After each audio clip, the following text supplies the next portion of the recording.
Hi, folks. I'm Dan Dworkis, and this is the Emergency Mind podcast, a space where we bring together lessons from the emergency department and beyond about performing at our best when it matters the most and applying knowledge under pressure. My guest today is Adam Milano. Now, Adam is faculty at the University of North Carolina's School of Social Work, where he is core faculty with their Global Social Development Innovation Research Center. Sorry, I had to think really hard about saying all of those words. And the Assistant Director of Global Engagement. He's also teaching faculty with the Mental Health and Higher Education Professional Program at Harvard Graduate School of Education, a teaching fellow for the Harvard University Graduate School of Education Online Educational Leadership Program, volunteer faculty for the Warrior Scholar Project, and chair of special initiatives for the Harvard Veteran Alumni Organization. Now, as you can tell from that, Adam's a gentleman that wears a lot of hats and has had a super interesting interdisciplinary, like Renaissance man style background. More than all of that, I can say on a personal level that he's incredibly engaging and interesting to talk to, and I'm lucky to have him on the podcast here. Adam, thanks for joining. Yeah, thanks so much for having me. Delighted to be here. Yeah, absolutely. So can you back translate everything I just said for us? What is it that you actually do? And then we'll get into how you did it, and we'll get into some of this like interdisciplinary magic, which might or might not end up being the title of this episode, depending on where it goes. Yeah, I love that. I'll start with a funny story. I was trying recently to figure out what I do, and more importantly, figure out how to say in a sentence. There's a theme in academia where when you introduce yourself, you say, "This is my name and this is my area of research." And I was sitting in a line of illustrious colleagues over and over again. It would come to me, and I'd be like, I just panicked. And so, in the age of AI, I put my CV into AI, and I said, like, "Can you just tell me in a sentence what I do?" They gave me some good options, but as is often the case, it was just a little bit off. So I think I'm still working on it. But ultimately, I am a practitioner-scholar. So I deeply enjoy learning, teaching, reading, researching, writing about these ideas, but also try to remain in the practice as much as possible, bridging that idea, theory to practice, specifically in the area of health, social work, storytelling, crisis response, and then the ideas of loneliness and belonging, how all of those intersect. And the more I study them, it's more like the Dunning-Kruger effect, right? When you first read a book, I think I get it. And the more you expose yourself to this concept, you're like, this is incredibly complicated. And so what I'm enjoying about studying and learning these things is the more I dive into them, the less I understand, but the more connections I see, and the more I'm trying to just piece and define things together. Man, love it. Love it. And we intersected in the middle of a project where we were working with individuals who were currently and had previously gone through a wide variety of pretty intense circumstances and who were engaged in, and I'm being a little bit deliberately vague here, and that's fine, engaged in the application of knowledge in teams under high pressure situations. And in that context, we were talking a lot about the arc of telling your own story, telling the story of how you connect to the broader themes of your life. How do you bridge the distance between the current work you're doing and your sort of overall sense of self and the universe around you? And the theme of storytelling is one that we've touched on a few times on the podcast, but we keep coming back to it because it keeps being so important and it's hard to avoid and it's hard to teach and it's a little interesting to engage with. So how did you first get involved in storytelling and what made you want to like pick this up as a tool to start using? Yeah, I appreciate that question. I think as you talked about, we keep coming back to storytelling. Story is innately human. That whatever field it is, we use story, whether it's to teach or to make meaning or to communicate knowledge. So all of the fields that I'm involved in, whether that's social work or education, crisis response, that or the emergency rooms, whatever it is, there's story that's going to be a piece of that.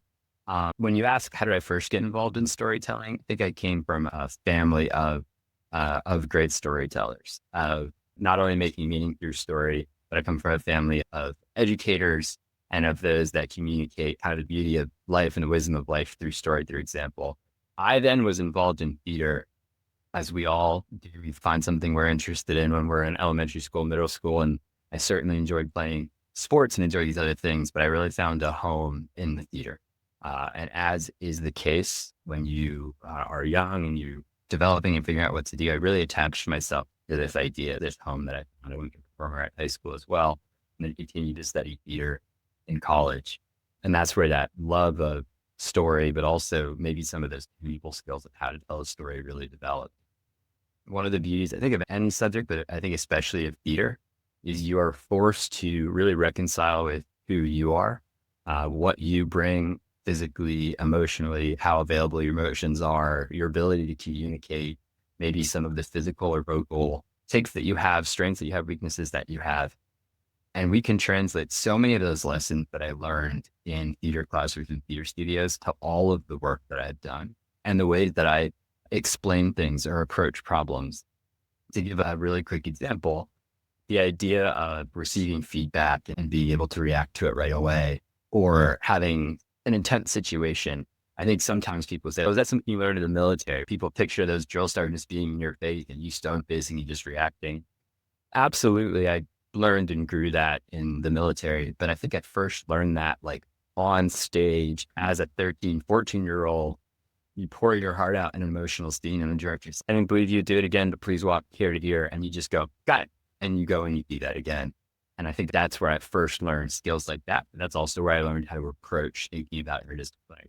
It's so interesting, right? Because I think when you start thinking about performance, and a lot of the arc of the Emergency Mind podcast is in some way thinking about a moment of performance, like a high stakes moment. And there's a concept that I certainly had that a lot of people I run into have, which is that your job is to actually not be human in that space, right? To shut the human part of you down. And we had an episode early on called Humans Not Robots, Dr. Emily Brumfield. And we talked in there about how both of us used to go to work and think about, okay, what I'm going to do is I'm going to turn my human part off. Now I'm going to go work. And then hopefully I'll remember how to, like, where I put that switch, and I'm going to turn it back on again at the end of the day. And as if that's possible, and not only as if it's possible, but as if it's desirable, as if it's like the right way to do things. And I think that there are probably a lot of folks out there listening to this that still hold, or that hold some part of that belief still.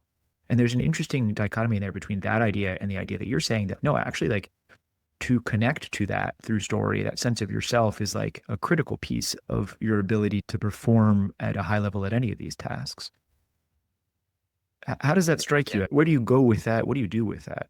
I say this with the caveat to say every time I speak with someone, let's say they're on a mission critical team or they respond to crises or they do these things that if you watch the tape back seem more than human, right? Seem super. Every time I talk to someone, I learn one new thing. I learn one new way about how the human brain works or how their perception of their brain works. And so I say this, but this is my understanding. This is my thought on it right now. Look again in 10 years, it'll be different, right? Which is, I agree with what I heard the premise of it. Please correct me if I'm wrong, which is I don't think we can ever fully shut our human part down the same way that I was introduced to the idea of work-life balance as you have work and then you have life. And then I get into this like whirlwind, like thinking of, wait, that my life is still happening while I'm working. So I can't actually pause it. So then what are we talking about? And I found that if I thought about a work-life balance of I turn work on, I turn life off, and then work ends, I actually found out that I was resenting both. So I'd go to work and I'd resent it for taking me away from life. I'd start resenting life because I had this project I was really pumped about at work that I can't work on anymore because it's lifetime. When we recognize that these things don't have to act in conflict of each other, that instead of it being like a seesaw balance, whether it's work-life balance or whether it's human-robot balance or being superhuman versus just being atom balance, I think when we look at it more harmony or like this like semi-permeable membrane that things can go through, I think that's where we get, at least in my opinion, a little bit more effective, but also a little bit more at peace with this idea. So if I'm responding to something that's requiring me to, let's use the word like compartmentalize or act in a certain way, or the one I talk about all the time, an emotion might come up for you, but that emotion cannot necessarily be fully dealt with and processed in that moment, which means you might have to like make decisions that if the world revolved around you, you could just be like, 1 second, I felt something, I have to process it. I think in the moment you can catch it and you can move forward. But I think the more aware you are of that, the more effective you can be. One of the things, I work a lot in higher education, and one of the notable things about higher education is that you're in a community, people are living, which means life happens, which means emergency happens. The first people that react to those emergencies sometimes are those resident assistants, those RAs, which are very often that 21-year-old next door who doesn't have any kind of emergency response training, but they're that first person to make the decision to then call those first responders.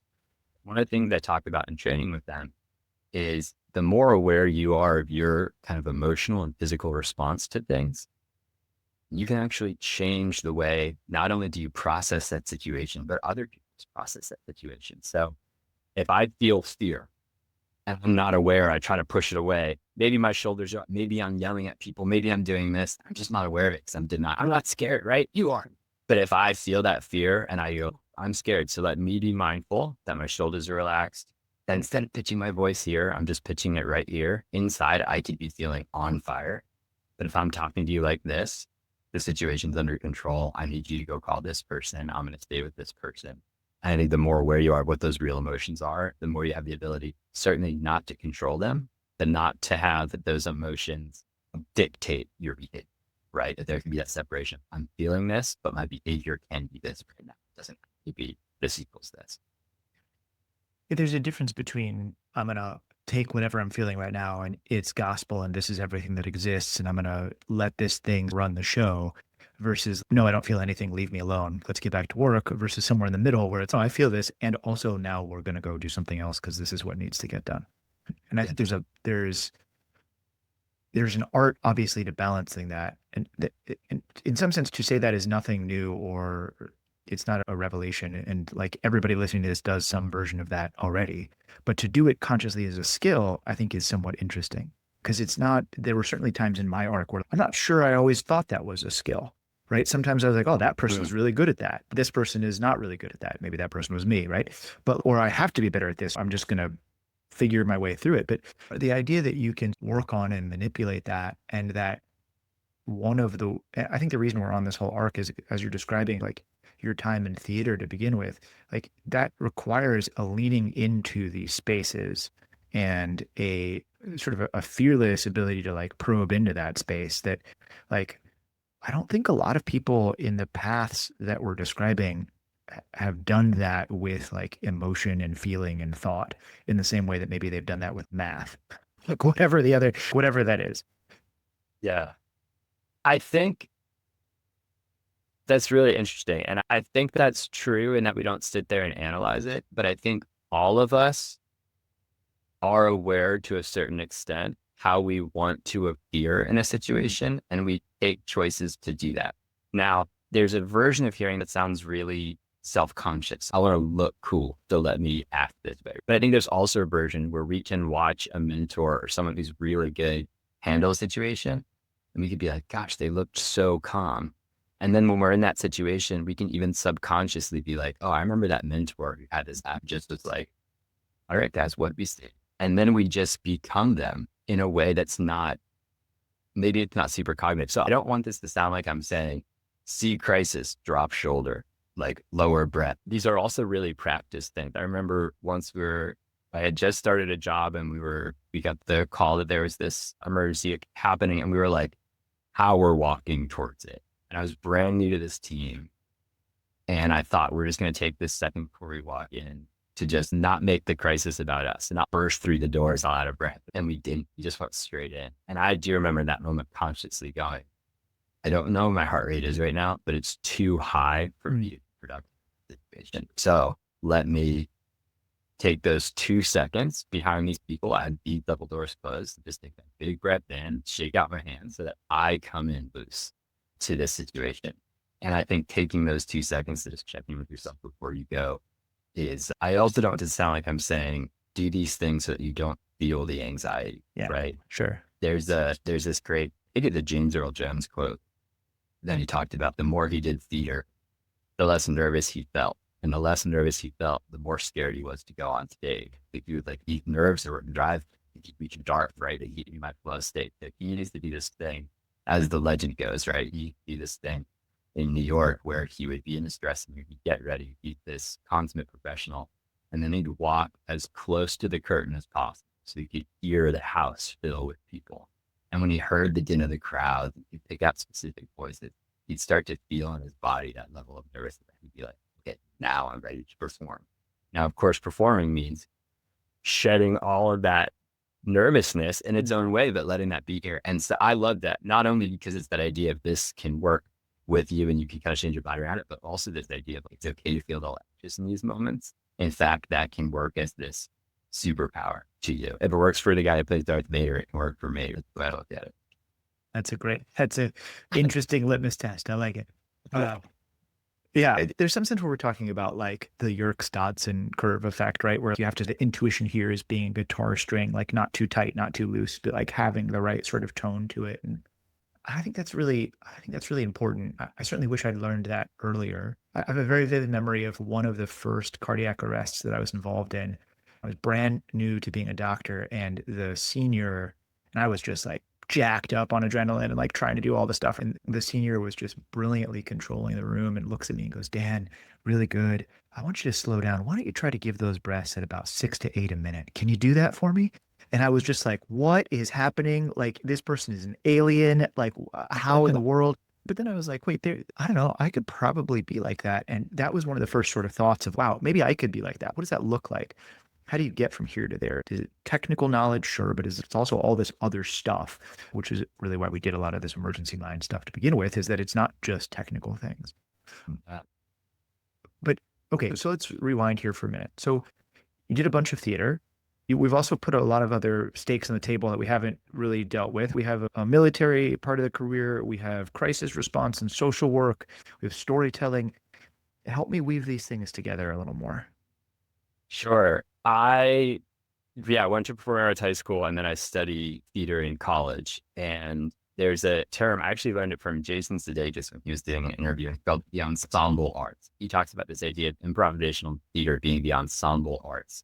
And I applied this retroactively, but I think what really attracted me to theater was the attraction to the ensemble arts.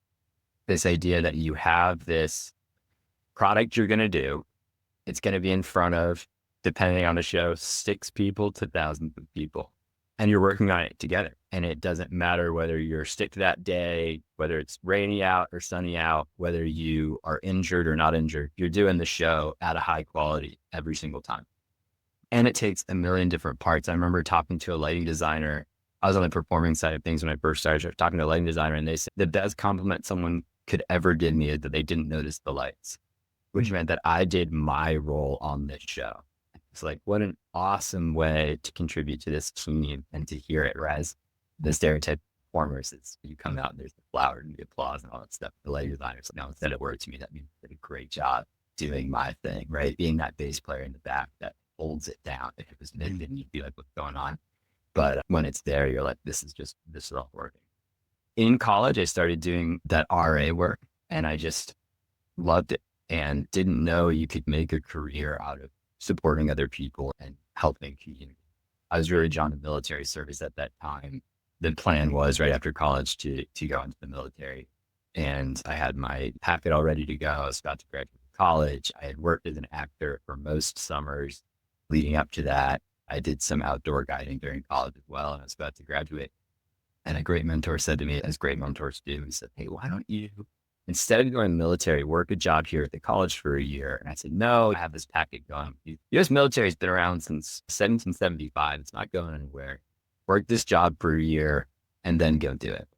And again, as good mentors do, he had this big plan. I worked the job to be a commons residential advisor, which is essentially like community director for the college. I was living in a freshman dorm. I oversaw the RAs, and my whole job was to build community and be supportive and help, especially first year students, this transition. But then there was also this component of responding to crises on campus. And what I think so notable about that is you're supposed to be this kind of even community support. I got you. And then when the worst thing that could happen happened, you also go into action. I went to a very small school and worked for a very small school. And so the way I learned to respond to crises is that I'd be walking through the hallway and everyone just like having a good time at college. So I'd get the crisis call. I'd hear what it is. I'd be heading out, walking past people being like, "Oh my gosh, how'd the test go? Did you have fun? Whatever." And then when you're out of the building, you're in a whole other world. And that's where I think I first learned that lesson of don't make crisis about you. I think there's that moment, especially those new to this work, where they get the call and it's like the bat signal and they're like, this is it. And you see the posturing or the running, something where you don't really need to run, whatever it is. And I just found like, that's really just for you to feel important as compared to just you can stay relaxed, go do a great job. Working that job, I loved it. I worked it with my two best friends in the world, and we operated a lot off of like intuition, instinct, and great leadership, but then also on phone calls with each other. What did we do well? What didn't we do? I was inspired by that work and that job that I decided to go to grad school for social work.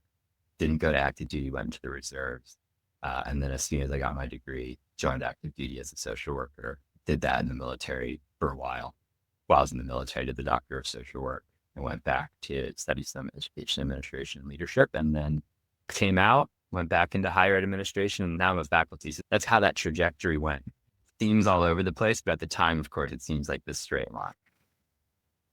We were talking about that before we turned the record button on here. That was sort of the idea of retroactively spinning the threads of your life into a strong cable and being like, yeah, this totally all connects to each other, even though like at the time you're like, I don't know, this seems like a good idea. I'm gonna go over here.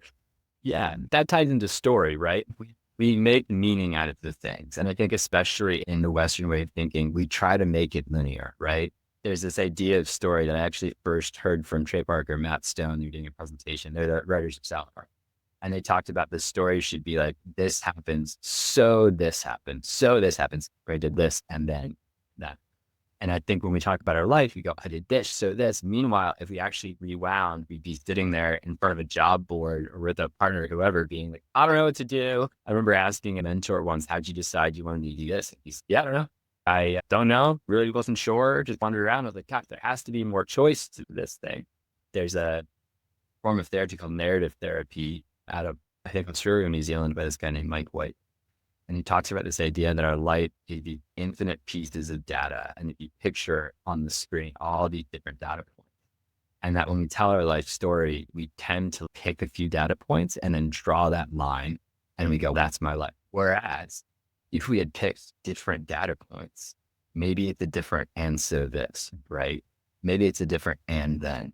And in fact, maybe we do this like deficit-based version of our life. Oh, I failed this. I ended up here. Like maybe there's a strength-based version of that, right? Maybe there's this meaning we put to something. Whereas if we just pick different data points, we can really work this different meaning. And I like that idea because if you say, hey, how'd we get from here to here? You're all over the place. I can weave it. I can say, I did this and this mentor said this. So I did this, which taught me this. So I did this. In reality, a million more data points. And probably a different story if I were to rewind and find what those data points were. Yeah, no, absolutely. But to your point about the fact that we can draw different lines through it gives us the ability, in some sense, to choose and to wrestle with those different story arcs and try them on for size, allow us the flexibility to reinterpret things, which I think is critically important when we do work in and out of crisis, because there are storylines that are really dark and destructive and very seductive in their ability to like pull you into them. And the fact that you have choices in that space is easily overlooked and incredibly important. And how we make meaning of things. And even how confirmation bias impacts decisions we make or how we choose to process something. I know you've talked about bias before in this podcast and in your book as well.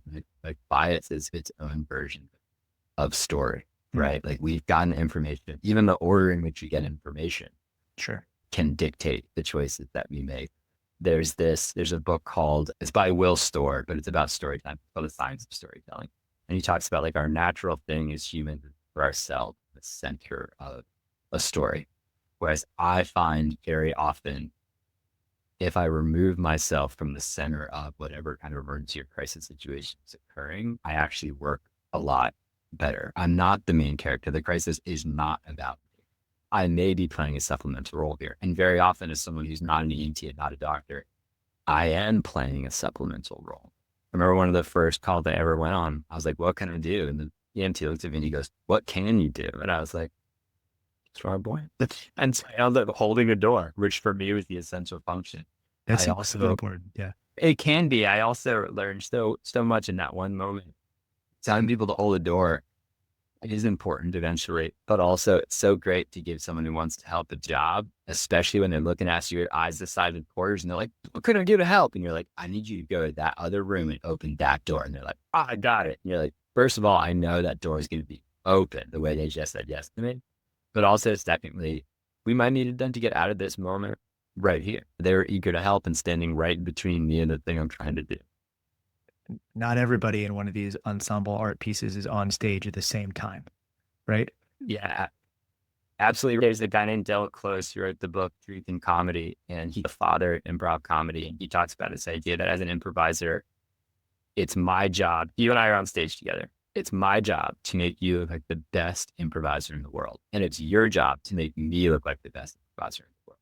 And then if you're doing that, the audience is seeing the world's best comedy duo. And I think that's true with any team that you're working in, any situation you're working in. I'm going to do what I can to set you up for success. And you're going to do what you can to set me up for success. So these guys been some naming for scholars of like higher ed teams. I think they also work with business teams. They talk about idea like loyalty to the mission compared to loyalty to the person, which is if we're working to whatever it is, respond to the crisis, put on the show, teach the class. If we're all working to do that means supporting each other. And if we're all working towards making each other be the best of what we can do, everything goes super well. And in my experience, the reason things goes off the tracks is somebody tries to go, whatever, take the guitar solo when it wasn't their moment, right? Or the supervisor comes in the room, so they spotlight or injure whatever they're doing. They're like, gosh, things are going so well. And without us demonstrating how good we are as compared to us just doing a great job. So, Yeah. Can we push more on this idea about teamwork as, and especially teamwork under pressure as ensemble art? sure.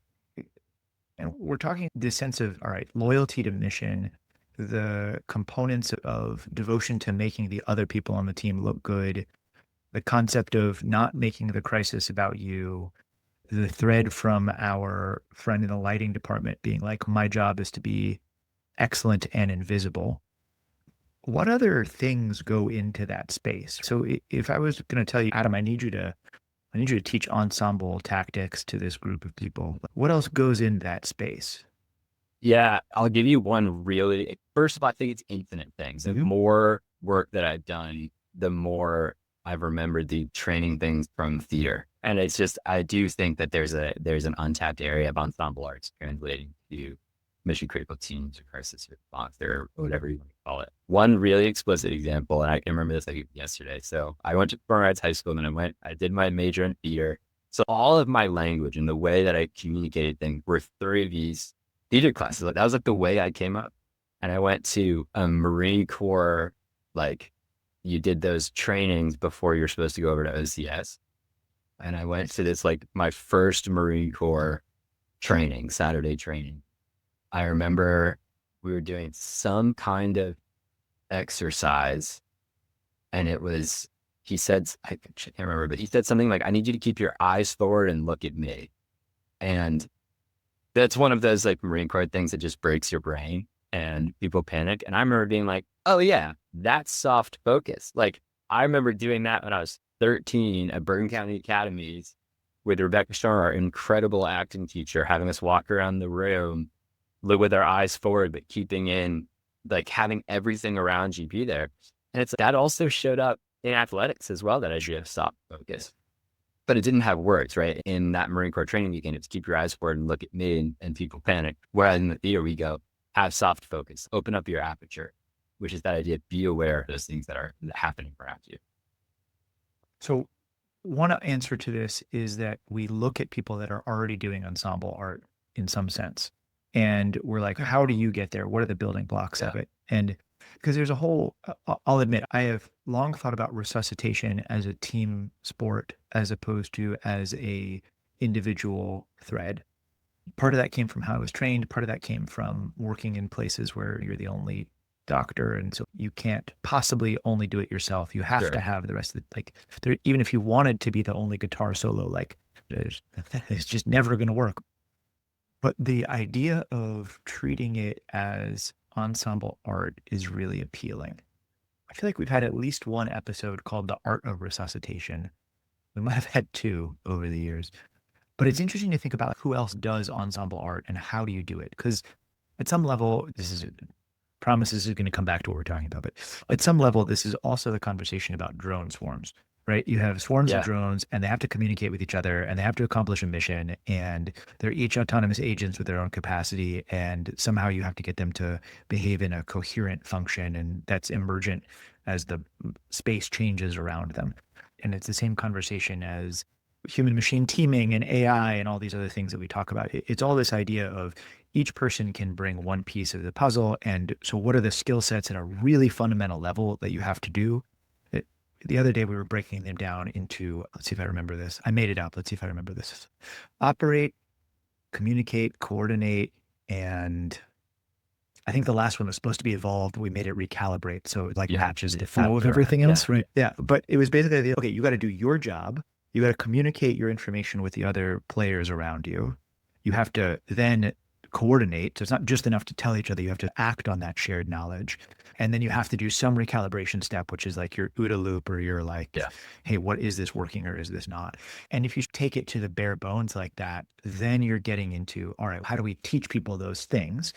And I put that idea of soft focus or eyes forward, look at me, or in jujitsu, you talk about like feeling with all the parts of your body, your sort of whatever it Yeah. is, or your sort of like sense of your position in space, not just proprioception, but like your actual, Yeah. or even in chess, the strength or weakness sense or whatever it is, like these core skills. This is some version, I'm drifting a little bit here, you can tell because my mind's going a bunch, but these are some version of the capacity to communicate mixed with a little bit of operate and then edging towards coordinate, probably. But Yeah. I don't know. That's enough. That's enough. Please tell me what you think about that. No, I love that. I love that so much. I think there's something, I was about to say the silliest thing, which is there's something both really low stakes about performing that gives you a really high stakes feeling. No one's life is in danger if a show goes badly. But tell that to your brain when you're on stage in front of 1,000 people, right? No one's going to die if you forget a line. But I promise you, work 2 months on a show, get on stage and go up on a line in front of a house of 100 people. You will feel like this is a life or death situation. And so, as of course, I'm thinking of these things so live right now, but as you think about training for these high stake moments, like, yeah, put them in an improv show and put them with the people that are going to be reacting to these things, because it's going to feel really high stakes when you're trying to make people laugh, do a completely like, when you're bombing on stage, right? Completely silent house and the joke hits and nobody laughs. And you're like, oh, I'm panicking, right? This is how this feels. One of the examples I give about, I think you call it suboptimal conditions, right? But when you're responding to something like things can't really slow down, even if things aren't perfect, you can't pause and be like, time out. This is supposed to be over here. I was performing a show in college and I got really into like fight choreography and fight directing, into stunt work a bit. And so there's this big fight that I choreographed. And of course I was 18. And so I was choreographing moves that I was doing that I had no business doing. And I could pull off one of every 2 times, which is not a good ratio. And put this big move center stage where like the fight kind of red seas. And then I get hit and I like do this big flip over. It's a really cool moment. I did it a bunch of times. And I do it, I think it was their second to last show. And I'm flipping over and I land just right on the back of my shoulder. And I remember like being down there, hopping up, looking upstage, and like the person who I was programming with, and this is that idea of communication, like she knew by the way I felt that something was horribly wrong. So I look at her and I just remember like just tensing my muscles a bit and feeling like, okay, I'm not blacked out. I didn't fall off the stage. And I just remember looking at her and just going, I guess we keep going.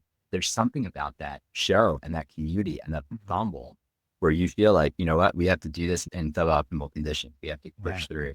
So what's buried in that story, right? That person had watched you fall a number of times in other ways and was able to read the cues that something was wrong.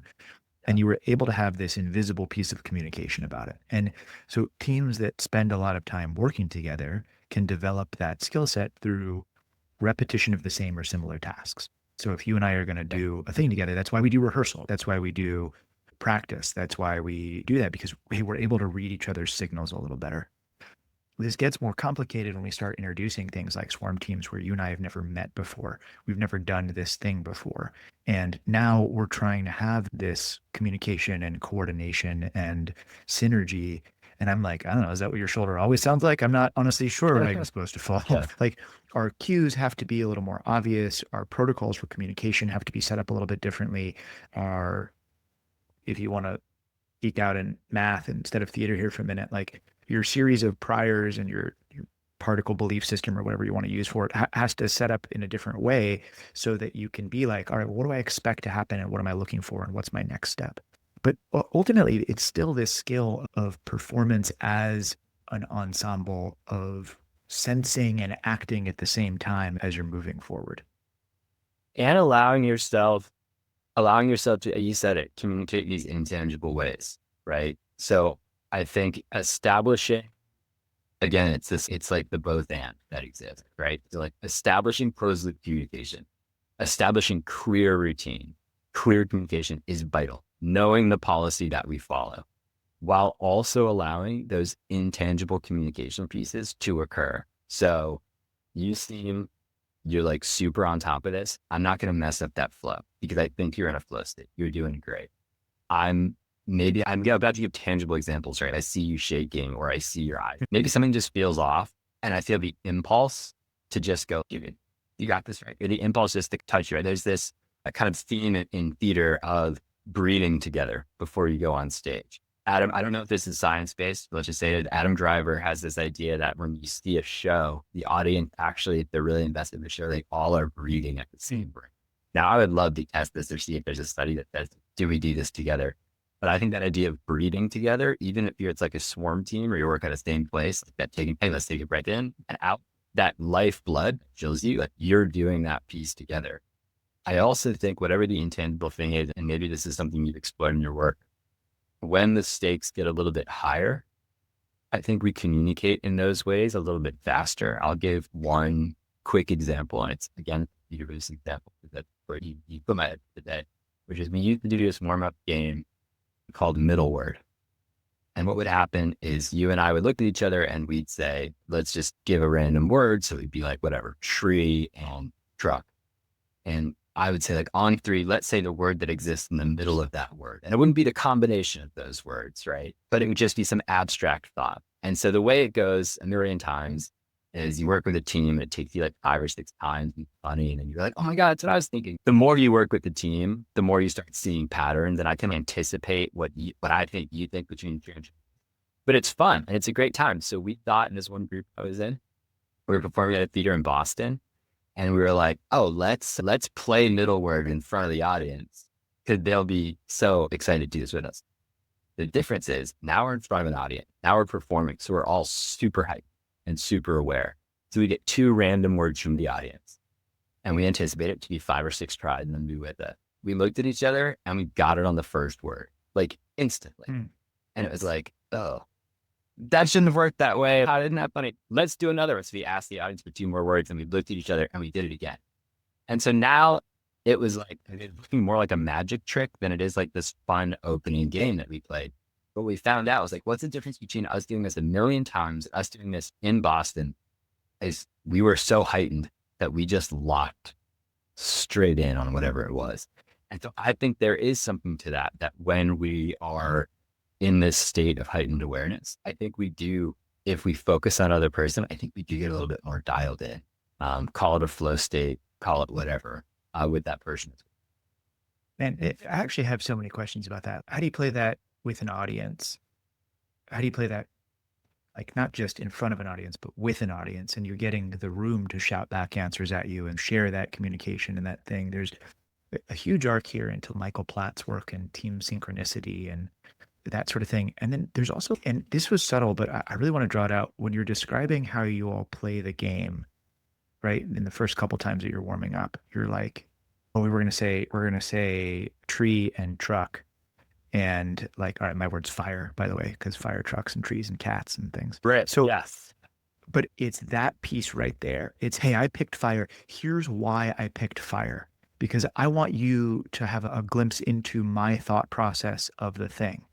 And my guess is if you take a group and you make them only say the words, or you do it over writing so they can't see each other, or you eliminate the ability to actually do the explanatory, like Yeah. recalibration phase at the end of it, it's going to take a lot longer to sync up. But it's that piece of allow me to explain why I did this thing and what my reasoning is and what the logic is behind it that helps us establish our shared mode of communications.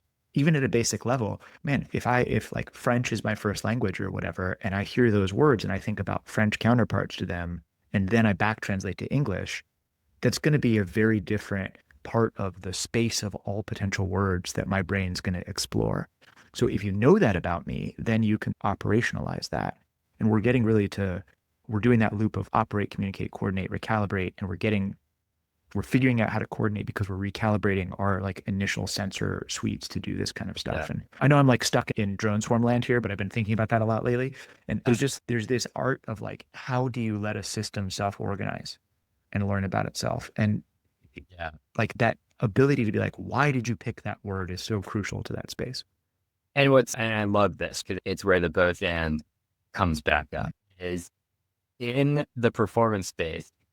If I was running a group or teaching people improv, I would say, I don't actually want to hear your description of why you did it at all. I want to not activate that prefrontal cortex in the situation. I want it to be like, tree truck, don't think about it, 3, 2, 1, go. And you say fire, and I say, I don't know, something else. And I want us to look at each other in that moment, and it forces us to think, oh, I wonder why that person said that thing, that person said that thing. And if we don't explain it, it now is putting the onus on me. And then I think what happens in this game a lot is it's funny because you said fire and then you explained it. And I, in my brain, in this moment, well, that's like the right answer, right? But I did that. I was like, oh, that's interesting. If I had said anything else, I would have been like, I wasn't. If you're right, fire. But it's allowing me to get into your brain of what it was. Now, I also, and this is the both and, in the performance space that I did, let's just react. I had a guy named Jay Dunn who directed their show, as in, he talked about it at the speed of fun. He's like, we react at the speed of fun. We're not overthinking everything. We're just reacting. And as an ensemble, you can really do that. But I hear your point as well of being like, if we put ourselves in these positions where you say something which is not the right answer, and then you hear my thought process, you're getting insight into how I reason out problems. And that is also really essential. I also want to just step back and note, these are stories and thoughts and examples that I haven't accessed in over 10 years. But I think that kind of goes to my point that I make often, which is anything we learn be applied to anything else. You were very generous in saying that thing, that interdisciplinary thing. All these things communicate with each other. And the irony of me being like, oh yeah, we had this one thing, we did this game middleware in Boston, which is like totally relevant. I haven't thought about it probably since the weekend after we presented in Boston. That's great. On how that happens. Yeah. Awesome. Adam, we're going to wrap this up here in a second, and I'm going to end by giving you a chance to challenge everybody listening to this, right? Some sense of what you want them to try differently when they're done with this episode. And while you're thinking for a minute, I will say our normal disclaimer, which is that our job here on the Emergency Mind podcast is to take the best of what everybody else has already figured out about applying knowledge under pressure and share it with everyone. None of what we're doing is medical advice. And for myself or my guests, we are only speaking for ourselves and not for anybody that we work for or with. Disclaimer done. Adam, what's your parting challenge to everybody listening here? Yeah, I think the parting challenge, and not that it continued any kind of theme that we talked about today, or actually maybe it does, is this idea that like when you're in an emergency or when you're reacting to a crisis, like everybody in there is having kind of their own experience of what that is. And one of the things I would try to remind myself for when I was first learning this work or then teaching others how to do this work is like, for you, it might be your third or fourth emergency of the day, or the time you've seen something is very likely that person's first time experiencing that. And it's this idea in counseling of detached engagement that I can let them know that like they matter to me a lot in the moment, and what they're experiencing is real and valid without letting myself like fall into that. And so I think my challenge is either to start doing or to remind yourself that very often people are experiencing these things for their first time. And we can just be always a little bit more patient, a little bit more supportive, a little bit more kind in these moments when stakes are high. It takes 2 seconds to look someone in the eye and 2 seconds to give them that look that I gave that person on stage.